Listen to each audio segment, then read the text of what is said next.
இன்றே டவுன்லோட் செய்து உங்கள் ஃபேவரட் ஷோக்களை என்ஜாய் பண்ணுங்க. துர்காக்கு அம்மா பாத்திருக்க மாப்பிள்ள சரியான ஃப்ராடா இருப்பான் போல இருக்குங்க. என்ன சொல்ற ரோகிணி? என்ன காதலிச்சு கர்ப்பமாக்கிட்டு வேறொரு பொண்ண கல்யாணம் பண்ண பாக்குறியே? ஏய், புரிஞ்சுக்காம பேசாதரி.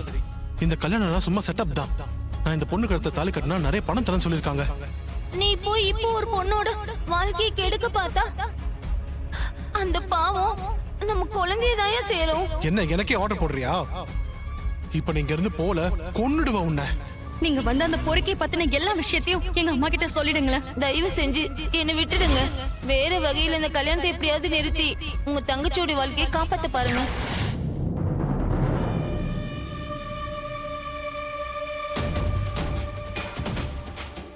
சகல, என்னப்பா இது?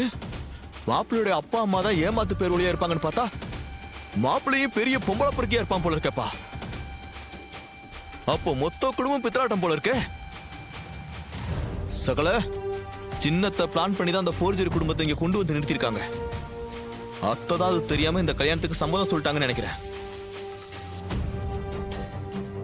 அந்த பொண்ணு யாருன்னு கண்டுபிடிச்ச அத்தை முன்னாடி கொண்டு வந்து நிறுத்தணுங்க.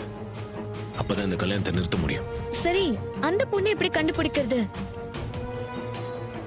நீங்க அந்த லேடியை பார்த்து பேசினதா சொன்னீங்கல்ல, அவங்களோட அடையாளம் இதெல்லாம் சொல்ல முடியுமா?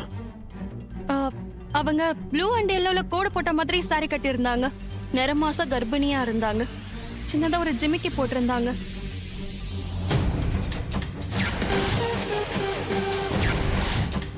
நீங்க சொல்றதை வச்சு பார்த்தா ஹாஸ்பிட்டல்ல நான் ஒரு பிரெக்னென்ட் லேடியை சேர்த்துட்டு வந்தேன். அவங்க கூட அப்படிதான் இருப்பாங்க.